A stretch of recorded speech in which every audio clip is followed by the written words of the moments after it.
Glória a Deus. Cumprimento a todos com a paz do Senhor, amém? Graças a Deus por esse tempo abençoado de louvor. Amém. Lucas 13, versículo 31 diz assim: naquela mesma hora, alguns fariseus vieram para dizer-lhe: retira-te e vai-te daqui, porque Herodes quer matar-te. Ele, porém, respondeu: ide dizer a essa raposa que hoje e amanhã expulso demônios e curo enfermos, e no terceiro dia terminarei. Importa, contudo, caminhar hoje, amanhã e depois, porque não se espera que um profeta morra fora de Jerusalém. Jerusalém, Jerusalém, que mata os profetas e apedreja os que te foram enviados. Quantas vezes eu quis reunir teus filhos, como a galinha junta os do seu próprio ninho debaixo das asas, e vós não o quiseste. Eis que a vossa casa ficará deserta. Em verdade vos digo que não mais me vereis, até que venhais a dizer: bendito que vem em nome do Senhor. Amém?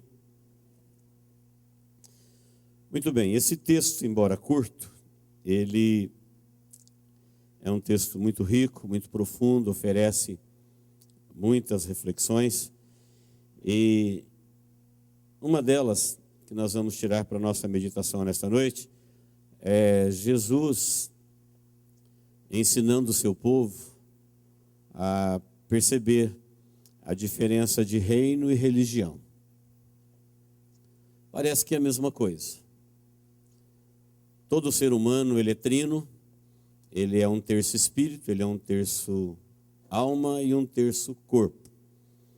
Corpo a gente conhece um pouco mais, alma um pouco menos, e no espírito é que a gente se confunde e se perde. Como a faculdade do espírito é basicamente crer, adorar, nós entendemos que uma vez crendo, não importa no que você está crendo, o espírito já está satisfeito.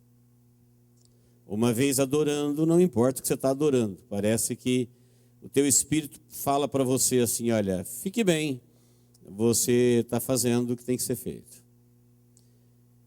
E Jesus vai dizer que não é só isso. É uma conclusão precipitada, é um laudo doido e enganoso. Ele vai deixar claro que religião e reino dos céus e reino dos homens são coisas distintas. Como introdução para a gente caminhar com o mesmo conceito, a Bíblia deixa claro que a religião, ela teria por missão religar as pessoas a Deus. É isso que quer dizer religião, religar. Mas ela falha miseravelmente na sua missão. A maioria das religiões, elas ligam as pessoas a elas mesmas e não se importam com elas em relação a Deus. E a melhor religião da terra, que era o judaísmo, a religião recebida do céu, dos profetas, dos anjos, de Deus, estava falhando nessa missão. Os religiosos do judaísmo estavam prendendo as pessoas a eles, as suas normas, as suas tradições, e distanciando eles de Deus. Por aí você imagina as religiões do paganismo. E porque muita gente já foi preso com a religião, se frustrou com a religião, cresce o número daqueles que são sem religião. Eles se decepcionaram, se libertaram, porque religião é uma coisa ruim, se libertaram e vive sem religião. Então tem gente feliz porque tem uma religião, está preso. Tem gente que se dá bem com cabresto, com ordenanças, com não pode, com fardos pesados, com sacrifícios enormes. Parece que isso lhe dá a sensação de ser punido para aliviar suas culpas perante Deus. E por isso a religião faz um sucesso, ela cresce, porque o ser humano ele tem dentro dele a certeza que ele é um pecador, que ele está em falta com Deus, E a religião se aproveita disso e coloca fardos pesados. Então tem muita gente feliz com uma religião, mesmo preso, né? Preso a ela. E tem também um número de pessoas que estão felizes porque se libertaram da religião. Se frustraram, foram enganados, roubados, trapaceados, tudo em nome de Deus. E quando conseguiram se libertar, estão felizes. Enquanto que os religiosos estão presos a uma religião, os sem religião estão livres, porém também estão desobrigados. Os religiosos estão presos numa religião, mas isso não tem nada a ver com Deus. E os sem religião estão livres, porém desobrigados do compromisso com Deus. O reino dos céus fala de pessoas que tiveram um encontro com Deus e eles são libertos da religião, são livres. Deus não tem servos escravos. Deus não tem servos prisioneiros. Deus não coloca fardo na vida de ninguém. Quando você vê alguém carregando um fardo e falando que foi Deus que colocou, ele está enganado. Jesus disse: o meu fardo é leve, o meu jugo é suave, aprendei de mim que vocês vão encontrar descanso para as vossas almas e vocês vão encontrar a vida eterna. É próprio Jesus falando dele mesmo. Vinde a mim, todos vós estáis cansados e oprimidos, Mateus 11, 28 a seguir. Então, queridos, o reino dos céus, ele é um reino em que se pratica o cristianismo num nível acima da religião, acima do sem religião. É onde as pessoas são completamente livres, mas embora livres, eles são comprometidos, mas é um compromisso do coração. É um compromisso deles com Deus e Deus com eles. Não passa por nenhuma obrigação, por nenhuma norma, por nenhum fardo. É um povo que Deus se comprometeu com eles dando a vida de seu filho, e eles se comprometeram com Deus dando a vida deles. Se amam, têm planos, têm promessa, têm sonhos, têm futuro, têm perdão, têm aceitação. É um relacionamento maravilhoso, o reino dos céus. Já o reino dos homens, ele é tudo aquilo que o homem pode fazer para o próprio homem ou contra o próprio homem. Quando você vê a própria humanidade escandalizada com o próprio ser humano, é o reino dos homens, é isso mesmo. Quando você vê a própria humanidade encantada com a capacidade humana, é o reino dos homens, é isso mesmo. O homem tem a capacidade de, no momento, encantar o seu semelhante e, no outro momento, destruí-lo. O reino dos homens é assim. Então, religião sem religião, reino dos céus e reino dos homens são coisas distintas. O nosso texto vai falar conosco de onde a gente se encontra dentro dessas 4 situações. Quem está me entendendo, diga amém. Assunto importantíssimo. Assunto direto do coração de Jesus para o nosso coração. E nós vamos ver que Jesus, ele é o rei e não um rei. Ele não é um religioso, ele nunca entrou na religião de ninguém. Uma das grandes frustrações dos religiosos com Jesus é porque Jesus não entrou na religião deles. Eles ficavam possuídos quando Jesus não guardava o sábado. Eles se viravam um bicho quando Jesus contrariava a tradição deles. Eles pegavam pedra para arremessar e muitas vezes só não o fizeram por causa do povo, mas no coração eles já tinham feito. Porque Jesus contrariava a doutrina deles. E Jesus, então, ele nunca entrou na religião deles. Jesus também nunca entrou na disputa pelos governos, apesar de Herodes, de Pilatos, viverem preocupados com a popularidade de Jesus e saber que os do reino dos céus não se curvavam a ninguém a não ser a Deus.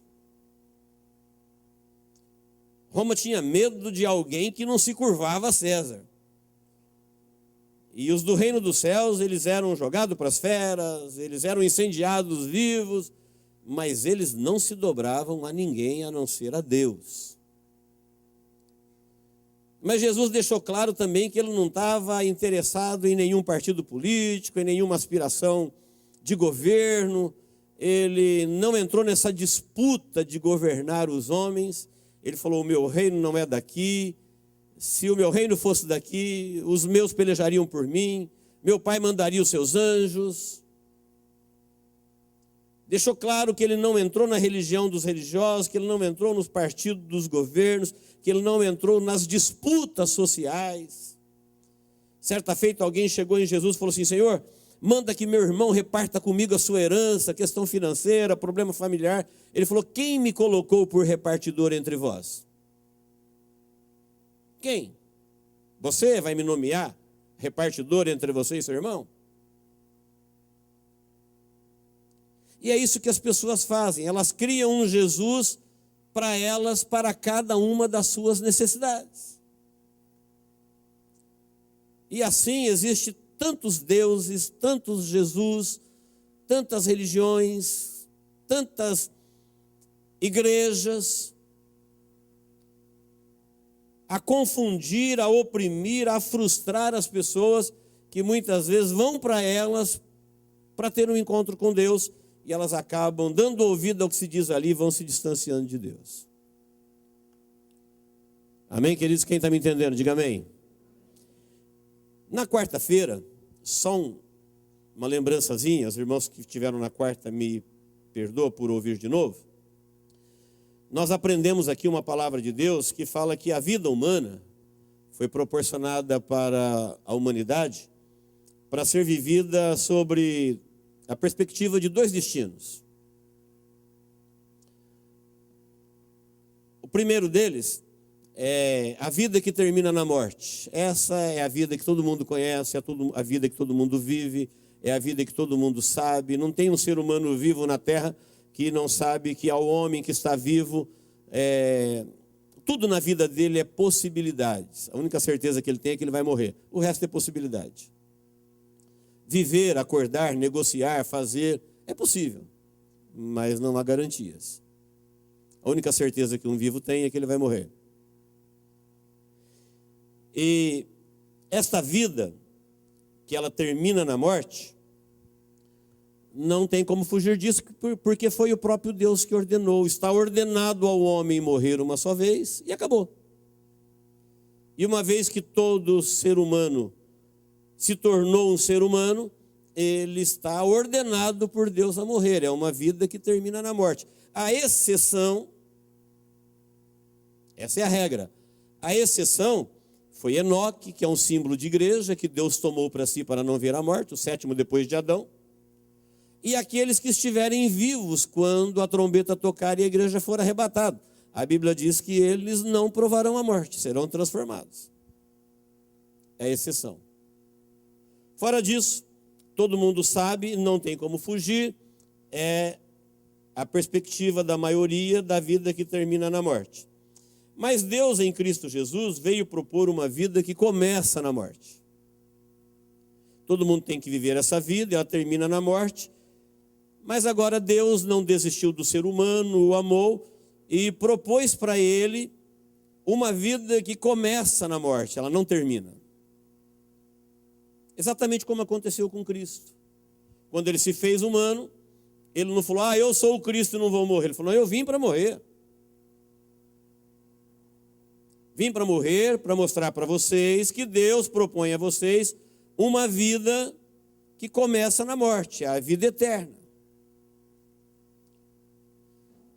E essa vida que começa na morte, ela vai por toda a eternidade. Então Deus dá a todos a possibilidade de viver ou morrer novamente.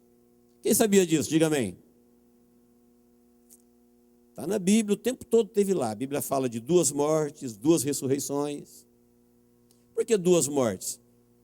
Porque a primeira vida e a primeira morte é essa que eu acabei de falar. A segunda é aquela que a pessoa recebeu a oportunidade de viver, mas ele não aceitou, ele não se comprometeu, ele não entrou no reino, portanto, ele vai morrer de novo. E a Bíblia fala: bem-aventurado aqueles que fazem parte da primeira ressurreição, porque sobre esses não terá poder a segunda morte. Tem gente que fala: nunca ouvi falar disso, 2 vidas, 2 mortes. Está na Bíblia ali o tempo todo, na superfície da revelação do Apocalipse. Também nos evangelhos. Muito fácil de ser encontrado. Então a vida que começa na morte, ela é uma vida que Deus proporcionou a todos, e assim todos como Jesus no corpo humano conhecem o que é viver, e todos no corpo humano têm uma ideia do que é morrer. Então você já viu uma pessoa viva e uma pessoa morta. Dá para você saber o que é vida e o que é morte. Imagine isso agora na segunda oportunidade: eternamente vivos ou eternamente mortos, vivendo na morte. Porque morte não é extinção. Morte não é aniquilamento. Morte é separação, ausência de vida. Deus é o Senhor da vida, e a morte é quando Deus não será mais possível aqueles que viverão lá. Mas a Bíblia nunca tratou morte como extinção e nem como aniquilamento. Então, quando Deus dá oportunidade ao homem novamente, agora, de para sempre viver ou para sempre morrer, ele é alertado com riqueza de detalhes que essa decisão tem que ser tomada em vida. Ele tem a vida dele toda para pensar sobre isso e decidir sobre isso. Isso não é mais um problema de Deus. Deus já fez, já proporcionou e já garantiu a possibilidade do homem viver e viver para sempre. Porém, se ele não der a mínima para a vida e muito menos para a vida dele, e não se importar com a morte, não ter medo da morte, é lá que ele vai viver para sempre. O que ele precisa saber é que a decisão é em vida, e enquanto ele tem essa vida, ele não pode tomar essa decisão depois. Pode ver que Herodes mandou um recado para Jesus, uma ameaça. Falou assim: ó, vai lá e fala para Jesus que eu vou matá-lo. Alguém falou: Senhor, fuja, Herodes vai te matar. Jesus olhou para esse conceito de morte dos religiosos e falou: matar? Fala para aquela raposa, que era o que ele era mesmo. Um adjetivo até leve para Herodes. Fala para ele que eu vou continuar pregando o evangelho e curando os enfermos 1 dia, 2 dias, no 3 dias eu termino. E quando eu terminar, eu vou terminar a minha obra. E tem mais uma coisa: quando eu terminar e morrer, não se espera mesmo que um profeta morra fora de Jerusalém. Ele está dizendo: não tem nenhum problema com a morte, não tem nem medo de morrer. Sei que todo ser humano, ele mesmo, ele é Deus, ele é filho de Deus, ele sabe que o homem nasceu para morrer. E isso estava bem claro, definido no coração de Jesus. Mas é um grande problema no coração dos religiosos, que não sabem o que fazer com essa revelação. Então, queridos, ele não entrou na religião, não entrou no partido, porque ele sabe que religiões e partidos e tudo aquilo que o homem fez para o próprio homem termina na morte, e geralmente na morte eterna. O Jesus da religião não é esse Jesus que nós estamos lendo a respeito deles. O Jesus religioso foi um Jesus inventado pelos religiosos. O próprio Jesus falou para os seus discípulos: vocês vão ouvir muita gente dizendo, ei-lo aqui, ei-lo ali. Ele falou: não deis crédito. O próprio Paulo escreveu para o Gálatas, falou assim: olha aqui, eu estou extasiado de ver como tão depressa vocês deixaram o Jesus da Bíblia e correram para o Jesus da religião. Deixaram o evangelho de Deus e correram para o evangelho da religião. Falou: quem vos fascinou? Como que vocês caíram numa dessa? Então o Jesus da religião é um Jesus criado pelos religiosos, é uma coisa que prende, fica em cerimônias, obrigações. E tudo isso em nome de Jesus, é um Jesus criado pelos religiosos, portanto esse Jesus, ele é um Jesus imaginário, ele não existe. Os religiosos é que criaram eles, porque esse Jesus se adapta em qualquer religião, você vai encontrar ele no paganismo, no cristianismo, no evangelismo, em qualquer grupelho que você vê por aí que quer praticar uma religião, há Jesus lá. Em nome desse Jesus se faz tudo, se vive tudo, se acredita em tudo. Ele se adapta à vida de um religioso qualquer, que não tem a menor noção do que é reino dos céus. É alguém que entende que como ser humano ele tem que crer, então ele crê nesse Jesus que apresentaram para ele. É alguém que entende que é uma necessidade dele adorar, então ele adora ele. Está feliz. Está feliz com a sua religião, está feliz com a sua adoração. Você perguntar, e o Cristo vivo, o Cristo de Deus? O senhor conhece? Ele não sabe nada de Deus, só sabe da religião. Talvez sabe da dele, da dos outros, para discutir religião. Mas não conhece Deus, não tem experiência com Deus. Porque esse Jesus, ele é um Jesus criado. Ele não é o Jesus que eu estou falando que é o Criador. Ele foi criado pelos religiosos. Ele é imaginário. Ele se adapta a você, se adapta ao seu ego, se adapta ao seu pensamento, se adapta ao que você quiser. Só que ele não existe. Ele é imaginação, é quando você dá imagem para uma ação. Isso é vivo só para você, para aquele que assim o faz. O Jesus comercial, muito parecido com o Jesus religioso, ele não atende na área da fé, ele foi criado para a área do lucro. O objetivo desse Jesus é render lucro para aquelas pessoas que trabalham com ele, que criou ele, que idealizou ele. Então, olha aí o comércio da fé, ele é um comércio milionário, bilionário. Milhares de pessoas têm se beneficiado, milhares de pessoas têm sido roubadas. Muitos golpes têm sido dados em todas as direções. E tudo isso Jesus está lá. Jesus está sendo vendido, Jesus está sendo comprado, Jesus está sendo negociado. É um Jesus imaginário, ele é comercial, o negócio dele, ele não atende os religiosos, mas ele atende os consumidores. Aquelas pessoas que entendem que eles têm que pagar e alguém pediu para pagar, se não pagar ele pune. Então, milhares de pessoas estão aí, uns frustrados e outros felizes. O Jesus dos homens é um Jesus que os homens criaram, porque o ser humano, o próprio Jesus falou que nem todos são aptos para o reino dos céus. Tem gente que não se adapta com a vida do reino dos céus. Tem gente que se frustra com o evangelho da verdade. Ele gosta da religião. Quem está me entendendo? Diga amém. Eu já tentei às vezes evangelizar algumas pessoas que falam, não, Jesus te liberta. Ele fala, não, eu gosto daquela que aperta. Eu gosto daquela que é dura, que obriga, que a maioria não consegue. Eles gostam de opressão,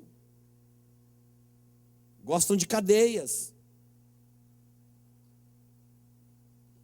E os inaptos para o reino, aqueles que não se adaptam a essa proposta de Jesus de falar assim, olha, no meu reino, você é completamente livre. Você veste a roupa que você quiser, você usa o vocabulário que você quiser, você faz o negócio do jeito que você quiser, você usa teu corpo do jeito que você quiser, você faz o que você quiser. Mas se você quiser entrar no reino dos céus, você tem que fazer tudo para que Deus seja glorificado. Senão você fica inapto para o reino. No reino dos céus não é um reino de morte, não é um reino do diabo, não é um reino de pecado, não é um reino do mundo. Agora, no reino dos céus, ninguém vai te proibir de nada. Você tem que fazer tudo isso para Deus. seu para Deus. Porque o sacrifício de Deus é dele para você. O amor dele é do coração dele para você, e o amor seu tem que ser do seu coração para ele. Não é porque alguém, não é porque alguma coisa te obrigou e falou: eu não tive opção, eu tive que fazê-lo. Não, isso não tem no reino. No reino dos céus não tem ninguém que não tenha entrado lá por decisão pessoal, por um convencimento do Espírito, voluntariamente. E lá eles servem, são comprometidos, adoram, dão até a própria vida, mas eles não são obrigados. Ninguém que está aqui é obrigado a vir aqui. Ninguém que cantou é obrigado a cantar. Ninguém aqui é obrigado a fazer absolutamente nada. Ou alguma vez alguém já foi obrigado a fazer alguma coisa aqui? Absolutamente nada. Ninguém interfere na sua roupa, ninguém interfere no seu vocabulário, nos seus negócios. Esse jeito que você vive é seu para Deus. Se você está feliz, se acha que Deus está feliz com você, continue. Agora, se Deus já te falou que Ele não está feliz com você, obedeça, é entre você e Deus. No reino dos céus, o rei é Jesus, nós entramos lá por misericórdia, e Deus não tem ninguém algemado, ninguém preso, ninguém enganado. Somos livres. E embora tenha gente que não suporta essa ideia de liberdade. Se não tiver cadeia sobre ele, ele não consegue se relacionar com Deus. Então os inaptos para o reino dos céus, porque eles não se adaptam a essa vida de liberdade e compromisso do coração, eles acabam se tornando livres pensadores, pessoas que obedecem à sua própria vontade, o seu próprio ego. Eles estão sempre comprometidos com o que eu acho, com o que eu penso, com o que eu entendo, e eles não dão a mínima para Deus, para o seu evangelho, para o seu reino. Eles viverão a vida a serviço deles mesmos. Eles estão comprometidos com eles mesmos. São os livres pensadores. São inaptos para o reino, são inaptos para a religião, são inaptos para sem religião. E o Jesus desses homens é um Jesus que se molda a cada pessoa. Ele é mais legal num grupo, ele é mais rigoroso no outro, é igual na religião. Tem religião que Jesus é um fanfarrão, tem religião que Jesus é um cara com um chicote, tem religião que Jesus é muito bravo, tem religião que ele é muito liberal, tem religião que ele é um santo, tem religião que ele é um pecador. Eles são imaginários, são criados. Não estão falando do Jesus de Deus, o unigênito Filho de Deus, o grande eu sou, o Messias, o Salvador, que deu a sua vida pela humanidade, o Jesus do Evangelho, o verdadeiro. Então esses Jesus, tem outros, tem o Jesus lobos vorazes, que ele próprio falou, vos envio como ovelha no meio de lobos. Então tem gente que vai destruir vidas, vai armar guerras, vai matar pessoas, vai derramar sangue, tudo em nome de Jesus. Está acontecendo isso o tempo todo no mundo. Gente em nome de Deus, em nome da Bíblia, em nome do Evangelho, destruindo vidas, fazendo horrores. E esse Jesus imaginado por eles é um Jesus que é um lobo, um destruidor de vidas. O verdadeiro, que é o grande eu sou, o Messias, o Todo-Poderoso, o Salvador, o amado de Deus, ele falando para os discípulos que muitas vezes se perdiam nessas questões, ele falou assim: até quando vos sofrereis? Até quando estarei convosco? Ô geração dura, geração incrédula. Eles viviam pedindo para Jesus provar, para Jesus fazer, para Jesus atendê-los. Ele falou: mas até quando? Até quando vai isso? É uma pergunta que a gente faz hoje. Religião, sem religião, reino dos céus, reino dos homens, tudo embolado. Até quando vai isso? Quando é que Deus vai se pronunciar a respeito? Quando é que Ele bota um fim em tudo isso? Está mais perto do que você imagina. Quem crê nisso, diga amém. E não é porque eu estou falando, é porque a evidência está diante dos nossos olhos. Muito perto. Então, queridos, ele disse assim, olha, até quando vos sofrereis? Até quando estarei convosco? Então Jesus deixou claro que ele não estaria com eles para sempre. Eu não vou estar aqui com vocês para sempre. Eu não vou suportar isso para sempre. Deixou bem claro. Deixou claro também para aqueles que pertencem ao seu reino, que eles não ficariam aqui para sempre. Veja que nós entramos neste mundo como terra, e Jesus já disse que depois da conversão você se torna sal da terra. Você entrou nesse mundo como mundo, e depois da conversão você se torna luz do mundo. A Bíblia não te chama mais de terra, mas de sal da terra. Por quê?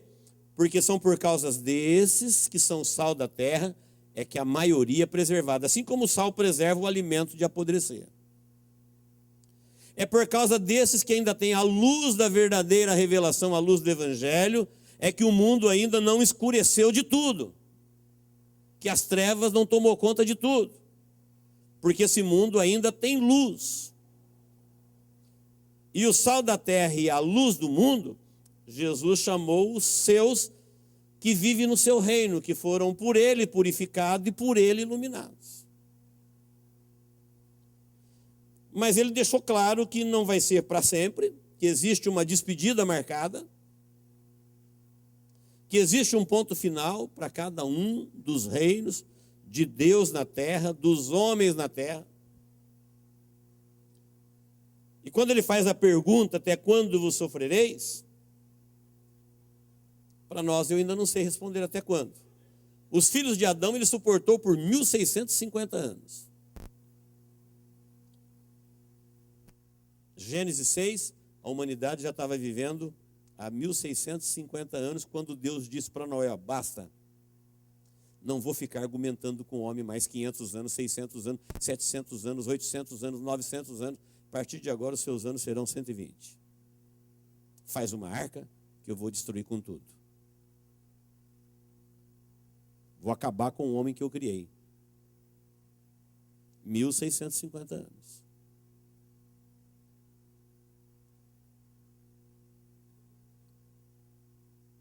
O que aconteceu no dilúvio foi horrível, foi terrível. E quando tudo perece, somente uma família permanece, eles sacrificam a Deus, louvam o Senhor da vida, Deus lhes dá uma nova oportunidade. E sabe quanto tempo Deus suportou os filhos de Noé? 427 anos. 427 anos depois, eles estavam lá, todo mundo no maior projeto da terra, fazendo a Torre de Babel. Deus havia mandado se espalhar por toda a terra e ocupar a terra, e eles estavam todos unidos no mesmo lugar, trabalhando no mesmo projeto, que era um projeto completamente anti-Deus. Projeto suicida, projeto doido, religioso, projeto político, que nada tinha a ver. E em desobediência à palavra de Deus. E Deus acabou com o projeto. E aí Deus chama Abraão e faz dele uma nação, para através dessa nação abençoar todas as nações. E Deus suportou os filhos de Abraão por quase 2 milênios. Quase 2 milênios depois, nós já estamos lá no ano 70 depois de Cristo. Foi quando aconteceu a dispersão e Deus falou esse texto que nós acabamos de falar. Jerusalém, Jerusalém, eu quis te proteger, eu quis te abençoar, eu quis evitar a sua destruição, o banho de sangue, o derramamento de sangue, a tragédia que virá, vocês serem expulsos por todas as nações, vocês vão perder templo, culto, louvor, adoração, Deus. Vocês serão forasteiros por toda a terra. Eu quis evitar isso, vocês não quiseram. Tudo que eu mandei para vocês, vocês colocaram um gosto ruim, destruíram.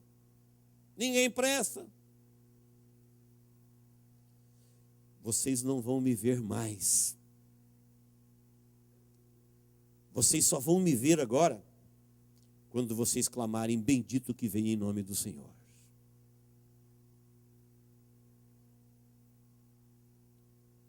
Quem está me entendendo, diga amém. Olha como isso é importante.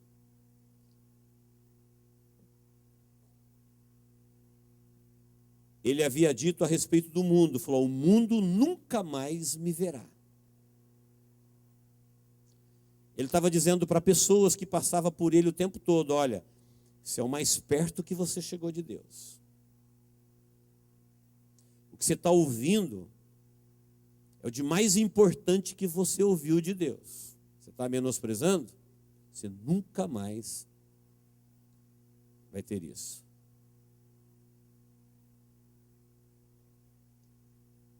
Falou para os discípulos: o mundo nunca mais me verá. Vocês vão me ver, porque eu vivo e vocês verão. Falando da vida que começa na morte. Vocês me verão. Nós vamos nos encontrar de novo, porque eu vivo. E vocês também viverão. E a gente vai se ver. Mas Israel só vai me ver quando eles disserem: bendito que vem em nome do Senhor. Enquanto eles não disserem isso, falando do Israel que está sendo restaurado agora, de Jerusalém que voltou a ser palco de um cenário mundial, que cresce um interesse pelo Messias em Israel. Muita gente começa a reconhecê-lo, caminha para o cumprimento dessa profecia. Está terminando o tempo chamado de tempo dos gentios, que foi o tempo do escurecimento de Israel, em que eles ficaram sem Deus, e o Espírito que foi enviado por Deus para operar naquela nação, está operando no mundo todo, não em uma nação, nem em uma religião, mas no reino dos céus, que é um reino invisível, porém real, que está dentro do coração das pessoas, que quem está no reino sabe pelo próprio Espírito que está no reino, e quem está fora do reino sabe pelo próprio Espírito que está fora do reino. Muitas vezes ele se engana, luta com ele mesmo, mas ele sabe. Porque religião não é reino dos céus. A religião prende as pessoas a ela mesma e não a Deus. Reino dos céus não prende ninguém, leva as pessoas a se comprometerem com Deus, um compromisso do coração. Então, filhos de Adão, 1650 anos, filhos de Noé, 427, filhos de Abraão, quase 2000 anos. Os filhos do mundo, nós já estamos aqui pregando o Evangelho de Jesus. Ele disse: eu estou convosco todos os dias, há mais de 2000 anos. E nesses 2000 anos, muita gente chegou muito perto de Deus, mas se embruteceram, se frustraram, não se adaptaram. E a palavra de Jesus: olha, eu quis te ajuntar, você é que não quis. Todo mundo que eu mandei não serve. Todos os profetas foram apedrejados, outros mortos. E você nem percebeu que você estava rejeitando o próprio Deus. Então agora a sua casa ficará deserta. Essa foi a palavra para Israel. Mas para o mundo que hoje rejeita o Filho de Deus, o Evangelho, o reino está no fim, a palavra de Deus para o mundo é: vocês nunca mais me verão.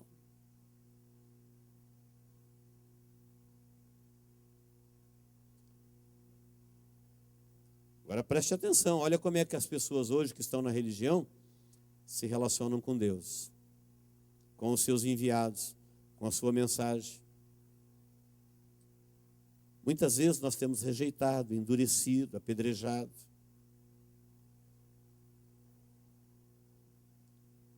Nem passou pela nossa cabeça que às vezes era Deus querendo nos agrupar. Que em cada mensagem que nos é enviada é Deus nos conduzindo, abrindo os nossos olhos, iluminando, dizendo: olha, o teu Jesus, ele não existe. O teu Jesus é uma religião, o teu Jesus é o teu ego, o teu Jesus é o teu pecado, o teu Jesus é a tua maneira de viver. Não tem nada a ver com o Cristo que Deus enviou para te salvar. Eu tentei te falar. Você não quis. Quem está me entendendo? Diga amém. Então não se trata de uma ameaça de morte, como fez o Herodes para Jesus. Herodes quer matar-te. Onde um profeta espera morrer? Você que é um filho do reino do céu. Você sabe que a primeira vida termina na morte, foi Deus que ordenou, não tem como mudar. Ao homem está ordenado a morrer e ponto. E quem falou foi Deus, ninguém mexe nisso. E uma vez que você vai morrer, agora você que já está de posse da esperança que Deus plantou no teu coração, de entrar na vida que começa na morte. Então, onde você quer morrer?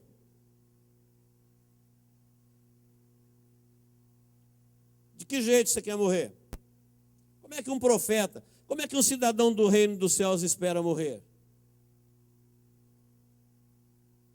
Se ele está de posse da promessa de Deus, para ele é uma certeza de que a vida começa na morte, a morte para ele é muito bem-vinda.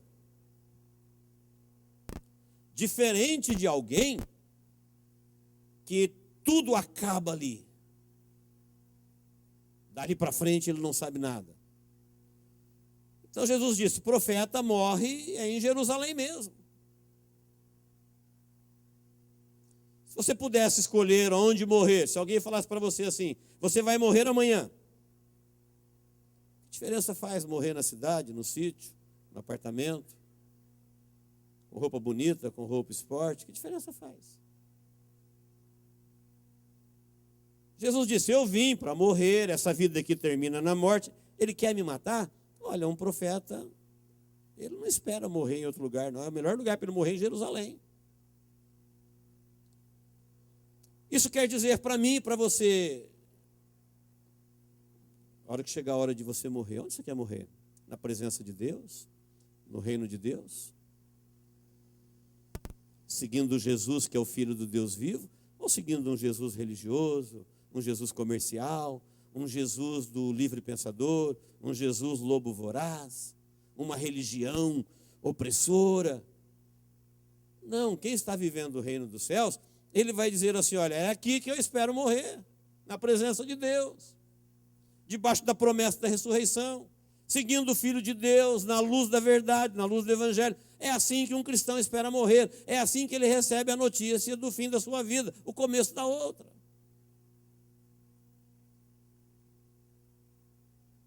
Não tem nenhuma intimidação. Agora, o que o mundo precisa saber é que quem morreu fora do reino dos céus, ele nunca mais verá o Senhor. Então, muitas pessoas que menosprezaram os cultos, as reuniões, os evangelhos, o compromisso verdadeiro com Deus, porque na religião é assim, os religiosos não estão nem aí com as pessoas, se eles estão bem com Deus ou não estão. Eles querem que as pessoas estejam bem com o sistema. Quem está me entendendo? Diga amém. Se você cumprir a obrigação da religião, está ótimo. Se você está bem com Deus ou não está, se você está pecando ou não está, se você está com o nome no livro da vida ou não está, eles não se importam. Eles querem que você cumpra as normas.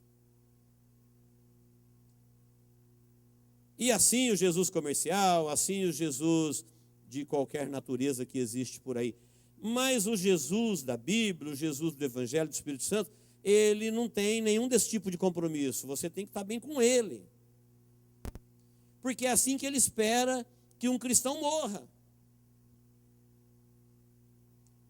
É assim que morre um profeta, é assim que morre um fiel, é assim que morre um servo de Deus, é assim que morre alguém que vai viver a partir da morte. Não se espera que ele morra de uma outra forma. Em pecado, escondido, presos a ordenanças, não. Você pode até não estar bem com a organização, você tem que estar bem com Deus. Tem que estar vivendo uma vida que Deus se agrada e dizer para Deus, olha, é exatamente assim que eu quero viver para a glória do teu nome. Quem está me entendendo, diga amém. Porque quem não viver no reino dos céus, um alerta de Jesus, falando para Jerusalém, que ainda vai ter uma chance de falar bendito que vem no Senhor. Mas para o mundo ele falou assim, olha, você nunca mais terá outra chance.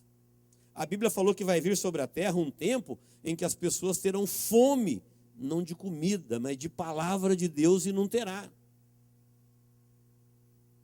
Sede de saber onde está o Senhor, e ninguém saberá.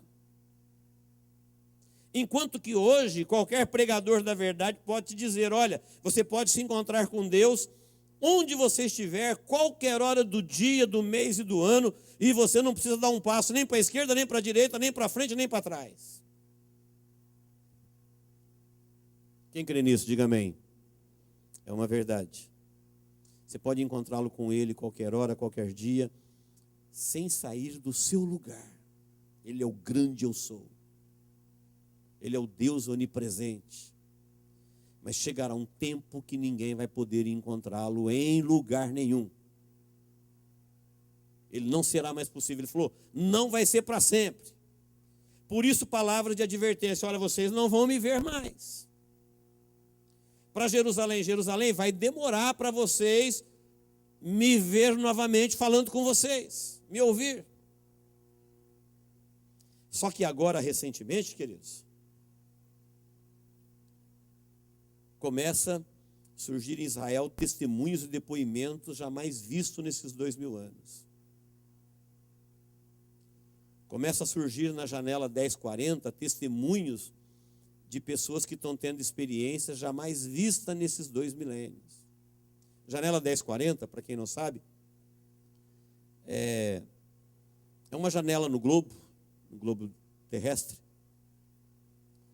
onde localiza, 1040 tem a ver com longitude e latitude, é onde localiza os países mais perseguidores do Evangelho de Jesus. Os missionários chamam de janela 1040 porque é o lugar mais difícil de evangelizar, aqueles países que fazem parte daquela janelinha ali, retangular, 1040. E no mundo todo tem surgido testemunhos, principalmente na revista Portas Abertas, que tem muitos missionários na janela 1040, de pessoas que estão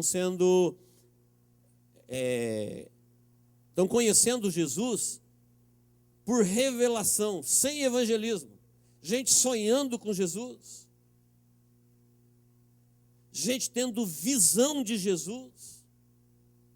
Gente que do nada brota um interesse pelo céu, que eles morrem por isso. Nos países mais ferrenhos em termos de perseguição. Gente simples, gente do povo, gente oprimida por um sistema religioso diabólico, estão tendo encontro com Jesus. Em Israel, acontecendo a mesma coisa. Israel, embrutecido até então, começa a surgir agora, junto com as declarações, já antes das declarações de Jerusalém sendo capital de Israel. Mas essa declaração agora trouxe 2 cumprimentos proféticos.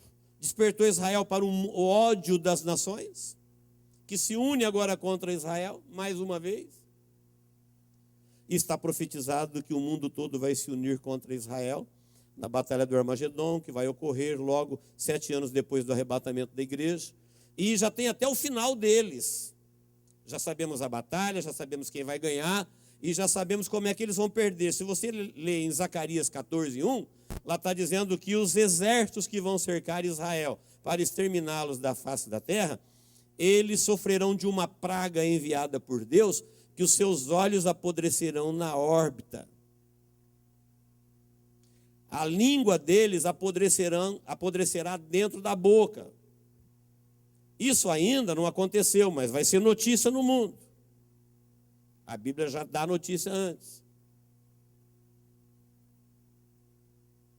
Os soldados invasores, eles se levantarão uns contra os outros e os matarão, os próprios amigos, aliados. É Deus os destruindo.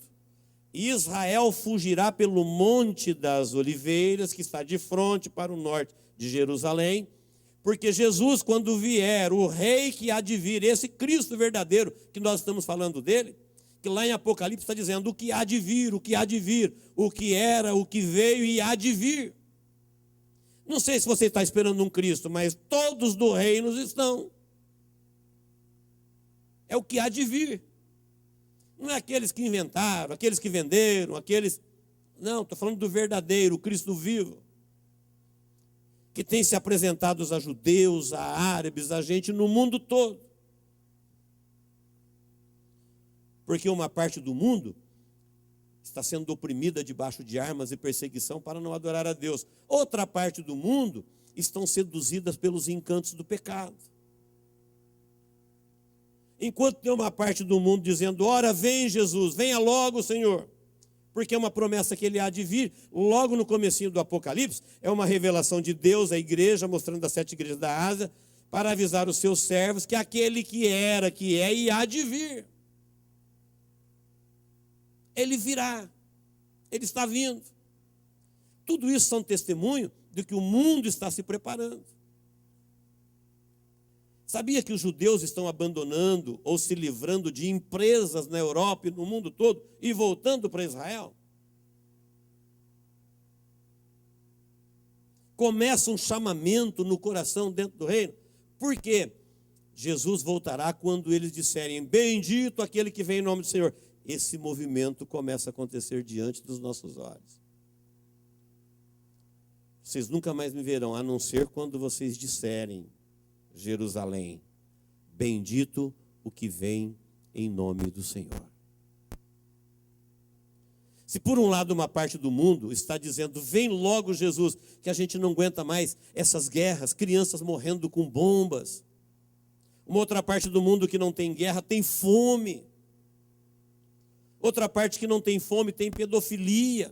Outra parte que nós estamos aqui no mundo livre.